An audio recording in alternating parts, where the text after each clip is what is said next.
Olá, meus queridos alunos da Escola Estadual Nossa Senhora da Conceição. Estamos aqui para a nossa segunda aula de ecologia e vamos dar continuidade àquela introdução, à ecologia que eu comecei na aula passada. Então, relembrando, a gente falou sobre a transmissão de energias, nós falamos também sobre alguns conceitos, como teias e cadeias alimentares. E agora, nessa aula, a gente vai falar um pouquinho como que essa transmissão de energia, como eu falei para vocês, o conceito de produção de energia, gasto de energia e acúmulo de energia nos ecossistemas é um conceito básico da ecologia. Como os animais muitas vezes se alimentam uns dos outros, então parte dessa energia é passada para ele. Como é que a gente realmente a gente pode representar essa transmissão de energia? Geralmente nas cadeias ou teias alimentares a gente representa isso através de pirâmides, que inclusive estão no livro de vocês aí, eu peço para que vocês peguem o livro.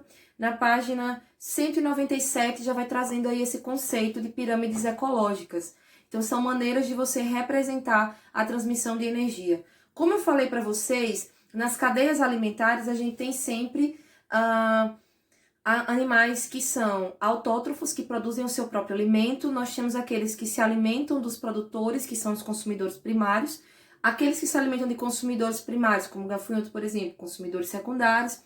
E aqueles que se alimentam de consumidores secundários, terciários e assim por diante.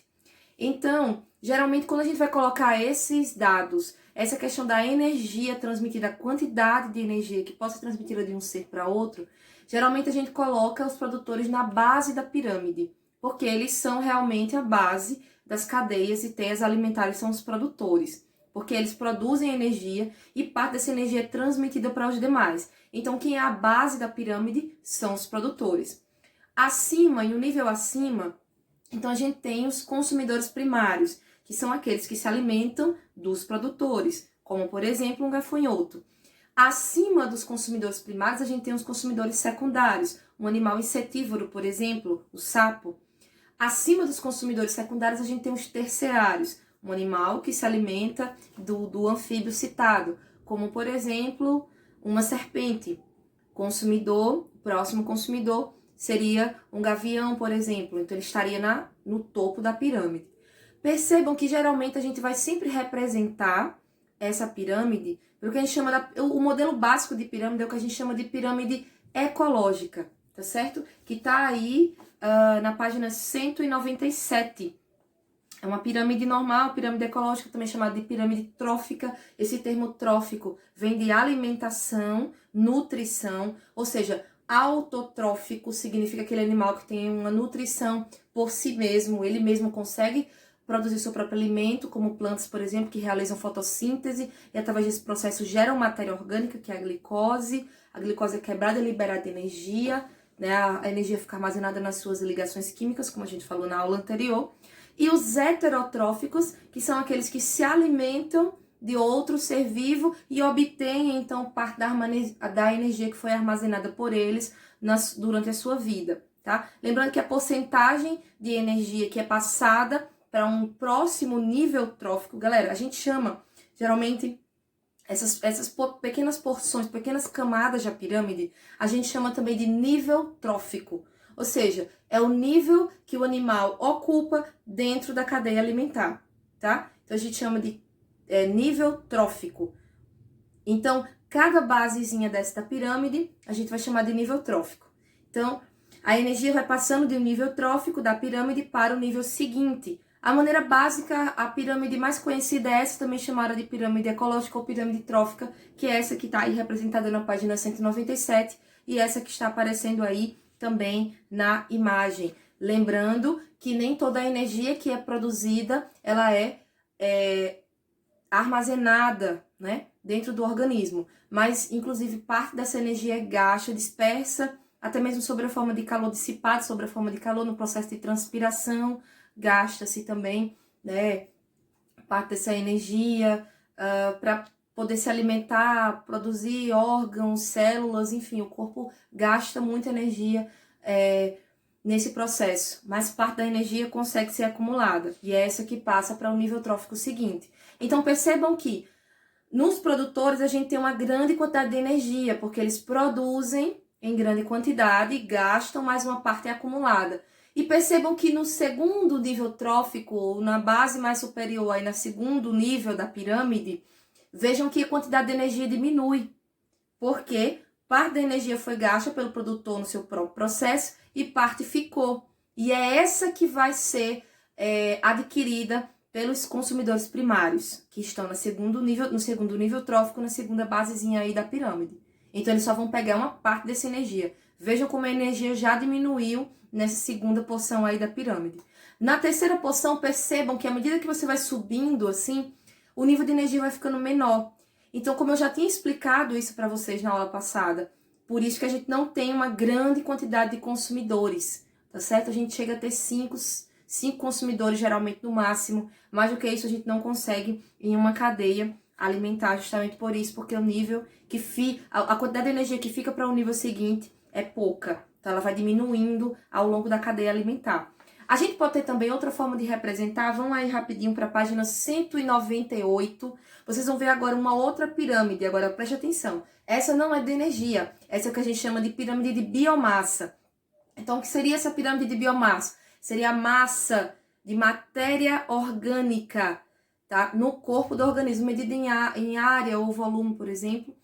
E essa pirâmide de biomassa, geralmente em ambientes terrestres, a gente vai encontrar essa pirâmide de biomassa na mesma posição, do mesmo jeitinho da pirâmide energética da página 197, que a gente acabou de ver. Então, geralmente, a pirâmide de biomassa em ambientes terrestres, preste atenção, ela pode ser encontrada geralmente igual à pirâmide trófica. Mas você pode também encontrar um tipo de pirâmide invertida, como você está vendo aí no seu livro, na página 198, quem está com o livro. Vocês estão vendo aí a pirâmide invertida. E aí surge a primeira pergunta: como que isso é possível? Se eu disse para vocês que o nível de energia, sempre que a gente passa de um nível para outro na pirâmide, ele sempre é menor, porque realmente o produtor vai gastar parte da energia no seu próprio metabolismo. Então, como que a gente pode encontrar o consumidor primário com um nível maior de biomassa do que o produtor? Né? Se ele só passa se o produtor só vai passar uma parte da energia, como é que o consumidor primário consegue ficar com a biomassa maior? Vejam só, isso geralmente acontece em ambientes aquáticos. Lembra que eu falei na aula passada sobre os plânctons? Eu disse para vocês que são alguns animaizinhos ali, alguns micro-organismos no ambiente aquático, que eles podem ser divididos em fitoplâncton ou zooplâncton. Então, galera, o fitoplâncton são aqueles micro-organismos que têm a capacidade de realizar, por exemplo, um processo fotossintético na água. E, inclusive, grande parte do oxigênio que a gente encontra na atmosfera, a gente deve a eles. Eu disse para vocês que, na realidade, o pulmão do mundo são os oceanos, tá certo? Por causa desses micro-organismos, porque no processo de fotossíntese eles liberam grande quantidade de oxigênio, que é, então, liberado, né, na atmosfera, e é esse oxigênio que a gente usa para respirar, tá certo? Então, assim, existe o fitoplâncton, que são esses, e existe o zooplâncton, que são micro-organismos ali, são organismos menores, aliás, pequenos crustáceos, que se alimentam do fitoplâncton. A pergunta é, como é que os zooplâncton, que são esses pequenos animais, se alimentam do conjunto de seres que a gente chama de fitoplâncton, que são os micro-organismos fotossintéticos? Como é que eles são os consumidores primários e eles se alimentam dos produtores, que é o fitoplâncton, e o nível de biomassa fica maior? Como é que a gente explica isso? Galera, essa explicação se dá quando a gente está levando em consideração a biomassa, tá certo? Então, se a gente levar em consideração a biomassa, como é que a gente explica esse fato? Galera, o ciclo de vida dos produtores é muito curto. Então, consequentemente, eles nascem, se reproduzem, mas morrem muito cedo. Então, como o zooplâncton esses animais fazem parte desse conjunto que a gente chama de zooplâncton, o ciclo de vida deles é maior, consequentemente, em um determinado período de tempo, você vai encontrar mais zooplâncton do que fitoplâncton, porque eles morrem, nascem e morrem muito cedo. Então, por isso que quando a gente estiver levando em consideração biomassa, preste atenção, biomassa, então a gente pode encontrar o que a gente chama de pirâmide invertida. Isso no ambiente aquático, tá certo? Em ambiente terrestre, geralmente, essa pirâmide vai ficar igual à pirâmide de energia, mesmo que a gente esteja levando em consideração a biomassa nesse processo, tá certo? E nós temos aí também a pirâmide de números. Preste atenção aí na 199. Vejam que a gente pode também encontrar, quando a gente leva em consideração número de organismos, a gente pode ter também uma pirâmide normal, né? Nesse formato, mais ou menos. E a gente pode ter também uma pirâmide inversa. Preste atenção aí na página, leve em consideração essa imagem aí, essa figura 8.11. Olha só, no primeiro lado, tá? A esquerda, o lado esquerdo da imagem, ele tá mostrando aí uma pirâmide de números. Quem são os produtores dessa pirâmide, desse ecossistema? Quem são os produtores? O fitoplâncton, tá? Aqueles micro-organismos que realizam fotossíntese. Os zooplânctons estão um topo assim, uma basezinha acima, são os consumidores primários. Em azul, nós temos representados os peixes pequenos, que são os consumidores secundários, e nós temos um peixe carnívoro, que nesse caso é consumidor terciário nessa cadeia alimentar, tá certo? Agora, preste atenção aí, a parte na direita, a figura aí do lado direito, a pirâmide que está aparecendo do lado direito da figura. Então, olha aí, nós temos uma árvore na base da pirâmide, nós temos em seguida consumidores primários, as lagartas, que se alimentam dos produtores, são consumidores primários, e em azul representados os consumidores secundários, que são os pássaros.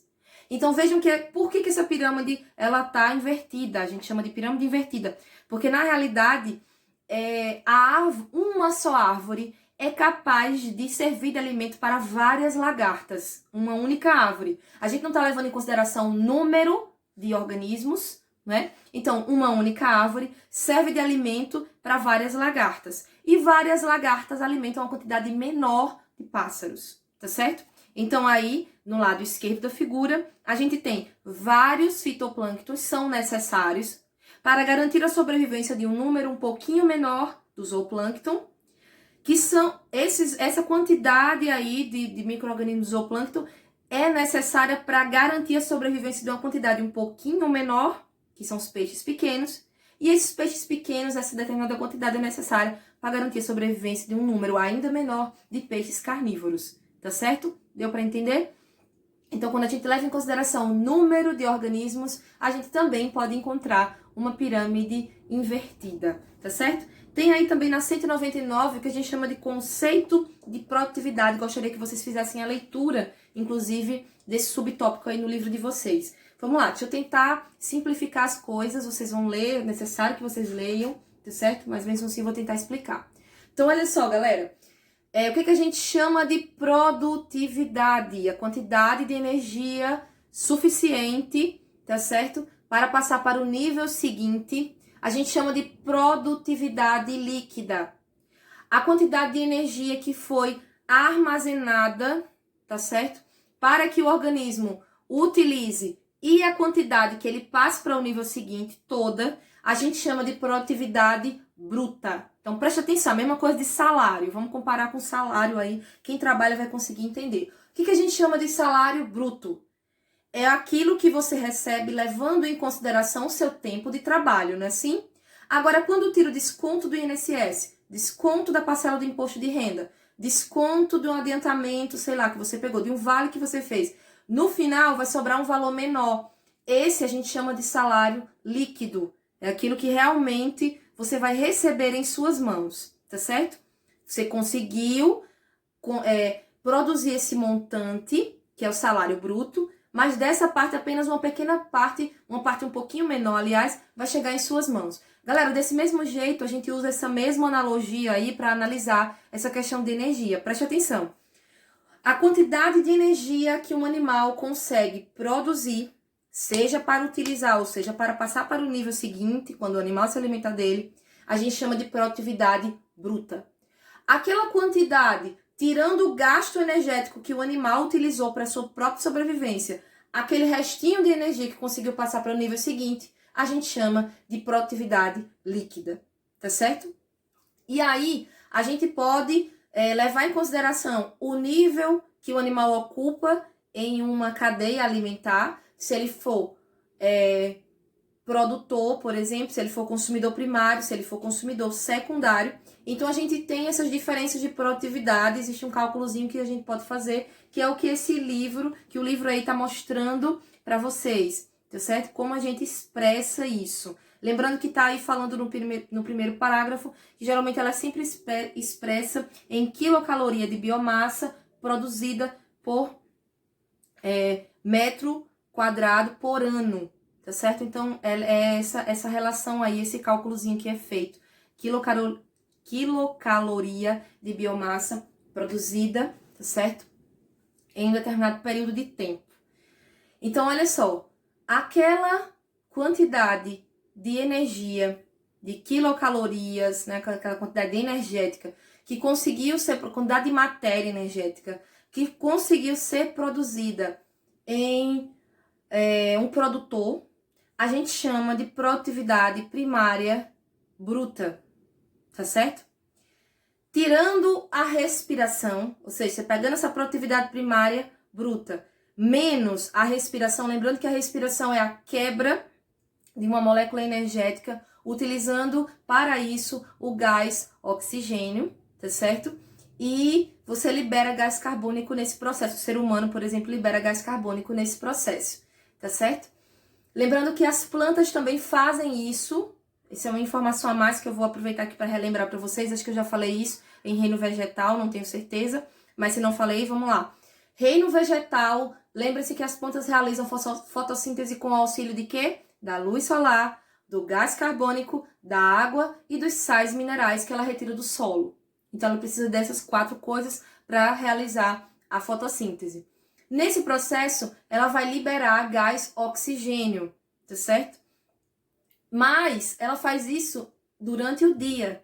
Mas durante a noite, a planta vai utilizar parte da glicose que ela conseguiu sintetizar, ou da molécula energética, seja ela qual for, que ela conseguiu sintetizar durante o dia. Ela vai precisar gastar energia à noite também, porque ela vai ter que crescer, vai continuar viva durante a noite. Ela vai gastar essa energia que ela conseguiu sintetizar durante o dia, graças ao auxílio da luz solar. À noite, como não tem luz solar, o que a planta vai fazer? Respiração. Ela vai ter que respirar. Então, ela vai ter que gastar gás oxigênio, ela vai ter que captar gás oxigênio nesse processo, que a respiração é aeróbica, ela vai precisar de gás oxigênio. E também ela vai liberar gás carbônico igual a um ser humano. Ou seja, durante o dia, ela libera gás oxigênio, mas durante a noite ela vai precisar dele.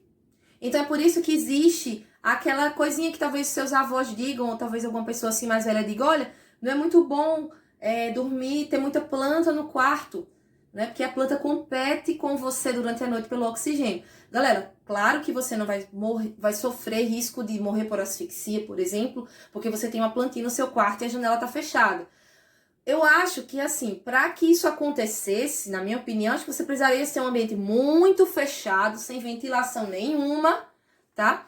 E o seu quarto ser uma verdadeira mata atlântica, ter planta para todos os lados, para você começar a sentir talvez um pouquinho de dificuldade de respiração, mas claro que isso não vai acontecer, então não se assuste, pode ter planta no seu quarto, tá certo? À vontade, deixa a janela, se puder, um pouquinho aberta, a porta do quarto aberta, tranquilo, tá certo? Mas isso é parte dessa ideia, realmente ela tem embasamento, as plantas realmente respiram o oxigênio, elas vão captar o oxigênio durante a noite e liberar o gás carbônico igual a um animal, tá certo? Então, olha só, produtividade primária bruta, aquela quantidade de energia que uma planta, por exemplo, no ecossistema terrestre, ela conseguiu sintetizar, tá? Parte dessa energia foi gastada na respiração, então a gente vai tirar a respiração, o que vai sobrar? A produtividade primária, não estou no primeiro nível, a produtividade primária líquida, tá certo? E essa produtividade primária líquida é a que vai passar para o nível seguinte. Só que nem toda a produtividade primária líquida vai conseguir ser absorvida pelo animal, por exemplo, consumidor primário, porque parte dessa energia também pode ser gasta no processo. Por exemplo, a gente se alimenta, a gente come algum vegetal, por exemplo, mas a gente não mastiga direito.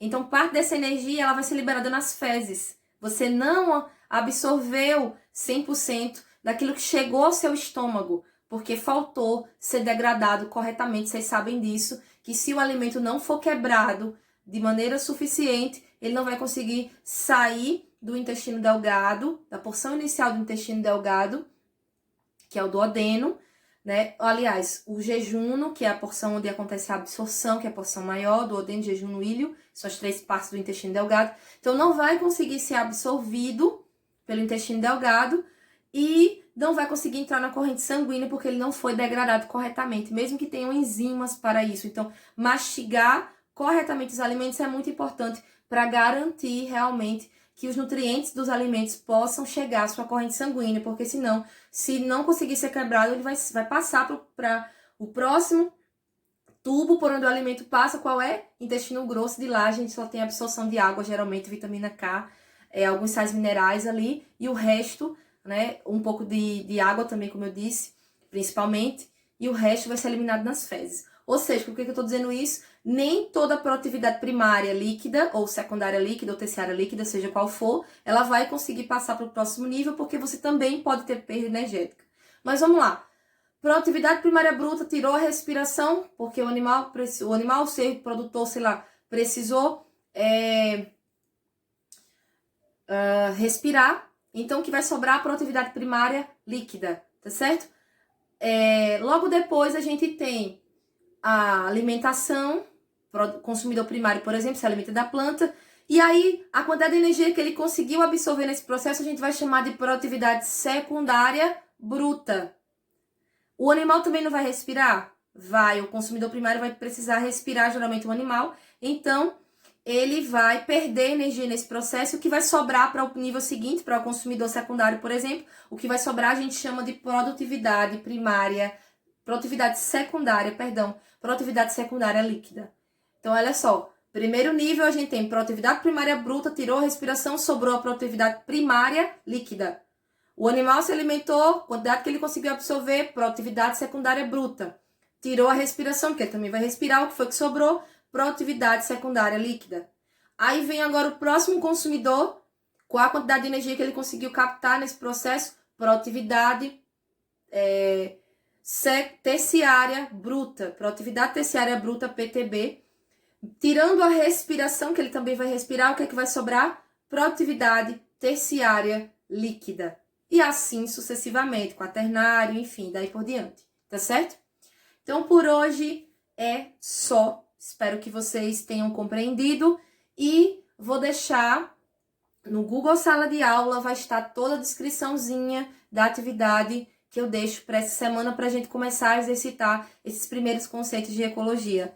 Lembrando que ecologia é o principal assunto historicamente, né, pelo menos baseado em todas as provas anteriores. A gente pode dizer que ecologia é o principal assunto em biologia no Enem, tá certo? Então, é muito importante que vocês compreendam bem o processo, que vocês respondam muitas questões do Enem, tá certo? Então, eu vou passar aí algumas questõezinhas para que vocês respondam, para que a gente possa treinar um pouquinho esses conceitos, tá? Me coloco à disposição para qualquer dúvida. Beijo para vocês e até a próxima!